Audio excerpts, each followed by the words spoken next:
baik adalah buah-buah yang baik. Slide berikutnya. Berbuat baik adalah buah-buah pertobatan. Berbuat baik adalah mengenal hukum-hukumnya Allah. Sedangkan berbuat jahat adalah yaitu penuh dengan kebusukan. Berbuat jahat merupakan yaitu perbuatan yang munafik di hadapan Tuhan. Berbuat jahat adalah suka berbuat dosa. Dalam Alkitab saudara ada contoh orang yang berbuat baik dan berbuat jahat. Siapa contohnya? Esau dan Yakub. Yakub pernah mengambil hak kesulungan kakaknya yaitu Esau. Tapi di akhir ceritanya, bagaimana Esau mengampuni adiknya. Alkitab sudah berkata ketika Esau melihat adiknya, Esau pun segera berlari mendapatkan adiknya dan segera memeluk dan mencium dia. Maksudnya mencium adiknya Yakub. Saudaraku, Bapak Ibu yang dalam nama Yesus, teruslah berbuat baik sekalipun orang-orang sekitar saudara berbuat jahat. Tadi saya sesi 2 di Grand Mall Bekasi. Sebelum saya mulai masuk mall, tiba-tiba ada seorang ibu-ibu tiba-tiba samperin saya sama dengan tim. Ada 2 orang anak. Begitu berlari-lari dia bilang, Pak Pendeta, Pak Pendeta. Saya bilang, kenapa Bu? Tolong doakan saya. Apa mau didoakan Bu? Saya tolong didoakan karena rumah tangga saya di ujung tanduk ingin bercerai. Saudara baca, saudaraku, ya, koran-koran, media-media tahun ini tingkat perceraian sangat tinggi sekali. Saya bilang, kenapa bercerai? Saya sebenarnya nggak mau cerai Pak, tapi suami saya karena dorongan-dorongan dari mertua saya Pak. Loh, emang suami kenapa? Suami ada orang ketiga nggak? Nggak ada Pak. Cuman satu kesalahannya Pak. Waktu dia marah, dia pukul saya. Lalu mertuanya bilang begini, ceraikan dia. Wow. Saudaraku, saya sama tim sampai nangis loh, saya bilang. Ngeri sekali ya. Cuman gara-gara dipukul. Sebab itu Pak, jangan suka main tangan sama istrimu. Saya tahu Bapak sedang lagi darah tinggi, saya tahu. Amin. Saya tahu Bapak kurang kesabarannya, saya tahu. Tapi dengar baik Bapak Ibu, kalau saudara dipenuhi firman Tuhan, Bapak-bapak jangan kasar sama istri lah. Saya itu Bapak Ibu ya, mohon maaf ya, saya nggak pernah tampar istri saya loh. Belum pernah saya tampar istri saya. Semarah-marahnya saya, karena dulu saya mantan atlet, jangan saudara pikir saya mantan atlet tuh, saya mantan petinju dulu. Bener. Jadi kalau orang suka lihat orang kalau dia lagi marah, saya tinju orang itu. Tapi saudaraku, semenjak saya bertobat, saya ada penguasaan diri. Ada penguasaan diri, ada pengendalian diri dalam hidup saya. Lalu singkat cerita dia bilang, Pak gimana nih Pak? Ya saya bilang, saya cuma berdoa sama kamu. Anaknya udah gede-gede, anaknya 2 perempuan. Anaknya sudah melayani, tapi bukan di gereja kita, udah melayani. Dia bilang begini, Pak, waktu saya tarik suami saya ke gereja Tiberias, sebenarnya iblis nggak suka Pak. Mertua saya nggak suka Pak. Tapi hari ini saya putus asa. Mertua saya bilang, ceraikan dia. Mungkin saudara juga mengalami seperti tersebut. Saudara mengalami penderitaan yang begitu berat sehingga saudara berkata, Pak saya ingin cerai. Saya udah nggak tahan Pak, lihat istri saya olada mudum karijuna. Pak, saya nggak tahan lihat suami saya Bu. Kenapa? Waduh, olada tenggen karijuna. Iya kan? Sampai-sampai Kalau dulu pacaran hebat sekali, rohani, setan sampai minggir. Ya kan? Setan sampai minggir. Tapi setelah menikah, Pak, waduh, suami saya nggak pernah kasih uang belanja, Pak. Padahal dia punya gaji bulanan, sebulan 15 M. Maksudnya 15 ember. Ya kan? Nggak pernah, Pak, nggak pernah, Pak. Jujur, Pak, jujur, Pak. Apalagi, Pak, jarang di rumah, Pak, jarang di rumah. Apalagi mertua nuntut, Pak. Iya kan? Istri kalau udah nuntut, Pak, aduh pusing, Pak. Pusing 7 keliling, Pak. Saya menderita, Pak. Saudara, kalau ngomongin menderita dalam dunia, cepat-cepat aja pulang ke surga, saran saya ya. Amin. Yang ingin cepat dipanggil Tuhan, coba angkat tangan, coba angkat tangannya. Ya mungkin penderitanya berat, angkat tangannya. Oh, puji Tuhan, berarti masih ingin hidup. Ya kan? Iya. Selagi bumi tanah ini sudah injak, masalah pasti tetap ada. Pergumulan pasti ada. Tapi yang menjadi pertanyaan kita hari ini, bagaimana saudara bisa meresponi masalah pergumulan dengan baik, meresponi penderitaan dengan benar di hadapan Tuhan. Amin. Iya. Nah, oleh sebab itu Efesus pasal 2:10 dia bilang begini, setelah berikutnya, karena kita ini buatan Allah, diciptakan dalam Kristus Yesus untuk apa? Melakukan pekerjaan baik yang dipersiapkan Allah sebelumnya. Ia mau supaya kita hidup di dalam Dia. Sering sekali kita kesal ketika niat baik kita malah disambut buruk oleh orang lain. Sering sekali saudara merasa sedih saat kebaikan kita tak dihargai sama sekali.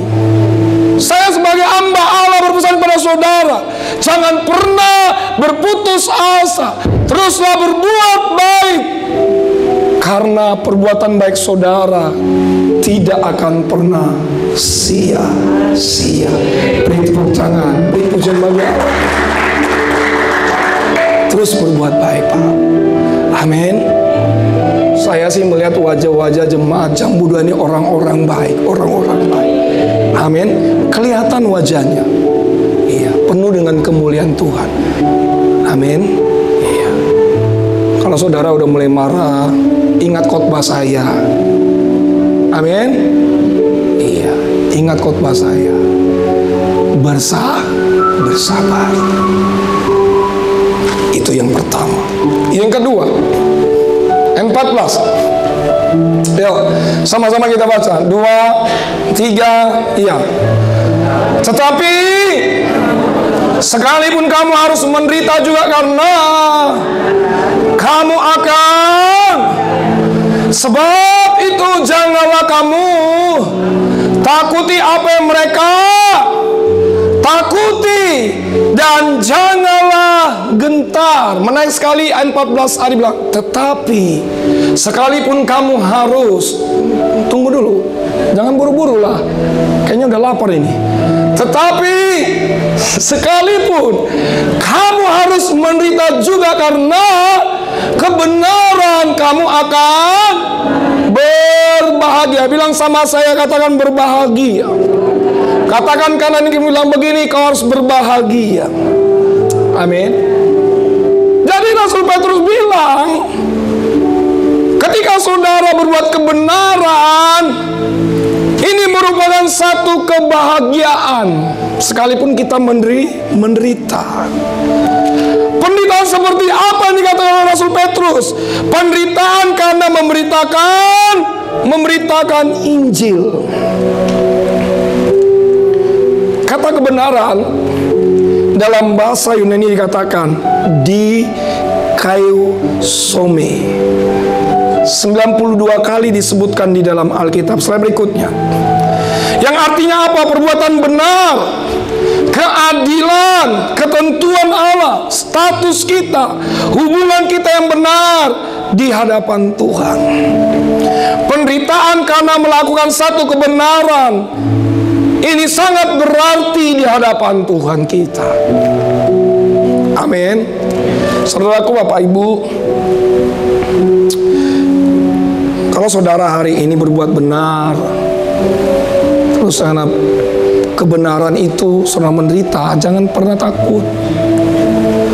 Saya pernah sampaikan di tempat ini, saya berulang-ulang bagaimana kisah pertobatan saya, Pak Bu. Waktu saya pertama kali saya bertobat, terima Yesus, lahir baru, jadi pelayan Tuhan. Bahkan waktu saya menikah pun, orang tua, papa mama saya nggak setuju. Menikah cuman diberkati saja di gereja, cuman resepsi saja. Orang tua saya nggak mau. Kenapa? Papa mama saya maunya apa? Diadati. Saya tahu satu kebenaran waktu saya belum jadi pendeta, masih ya single sama choir. Sampai-sampai papa mama saya bilang begini, kalau kamu nanti nikah nggak diadatin, hubungan kita putus sampai di sini. Wow. Saya bilang nggak apa-apa, asal jangan putus hubungan sama Tuhan. Amin. Iya. Saya berlutut sama istri, saya berpuasa sama istri. Dia ceritanya, Bapak Ibu, orang tua saya datang dari kampung sana, cuman melihat anaknya menikah. Tapi Bapak Ibu, walaupun Pak Mama saya, dia lihat pestanya cuman begitu, resepsi biasa, dia bilang begini, aduh, ini pernikahan apa ini? Nggak ada adat-adatan, nggak ada ulos-ulosan. Udah kita pulang lah, habis ini kita. Dalam hati gua, pulang aja, yang penting mama bapak udah datang. Bercanda. Iya kan? Iya. Bahkan waktu saya kuliah teologi juga, Pak Mama saya nggak setuju.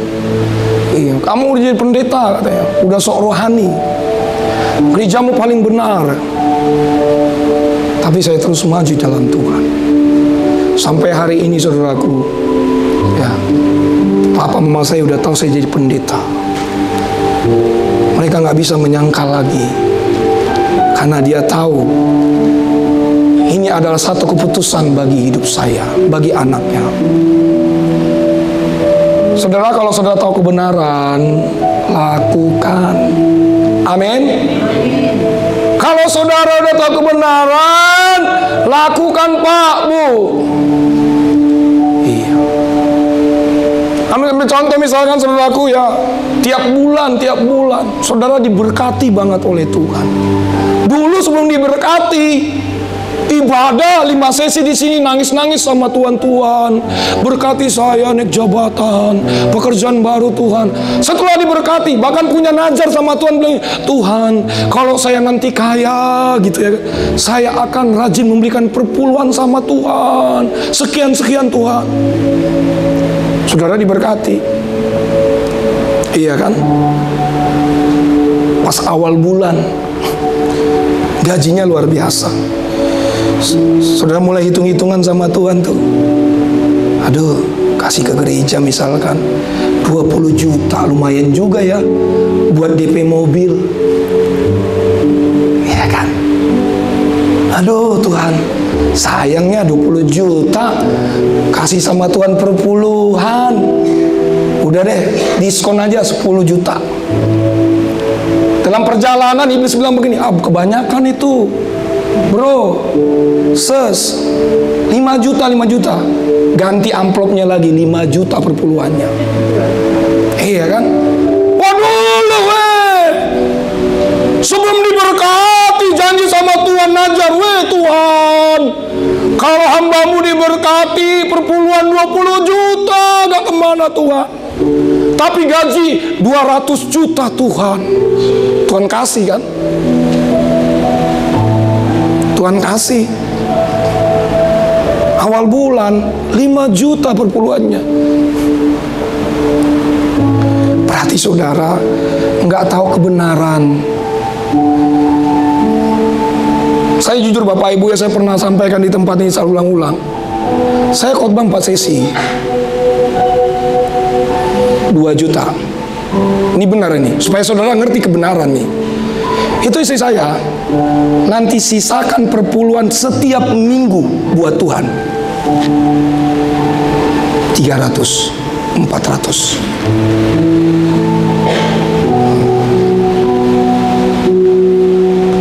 Tuh. Nanti ada berkat lagi nih pelayanan. Sisihkan. Misalkan dapat 1 juta. 500 buat Tuhan.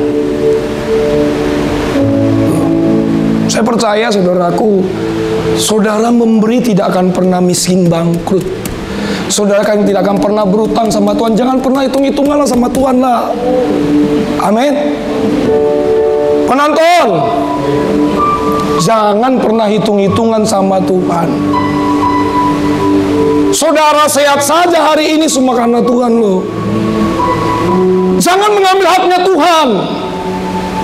Amin. Itu punyanya Tuhan.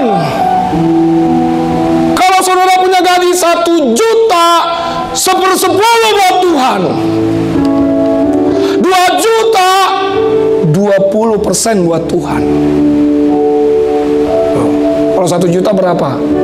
10% berapa? 100.000. 2 juta 200.000 Pak Bu. Amin. Harus tahu kebenaran lah. Memang kebenaran itu butuh proses Pak, menuju kesempurnaan. Kalau jemaat Bogor mah saya yakin dari wajah-wajahnya hidup dalam kebenaran. Amin. Rajin berpuluhan. Amin. Iya, kelihatan wajah-wajahnya. Wajah-wajah saudara, wajah-wajah orang kaya ini. Amin. Wajah-wajah penuh dengan berkat. Coba saudaraku, kita minta sama Tuhan itu pasti dikasih loh. Cuman kadangkala kita nggak tahu bersyukur sama Tuhan. Ada begitu banyak kita janji-janji sama Tuhan, kita nggak pernah tepati sama Tuhan loh. Tapi sekalipun saudara nggak setia, nggak taat sama Tuhan, Tuhan yang kita sembah setia dan taat buat saudara. Beri tepuk tangan. Pujian bagi Allah.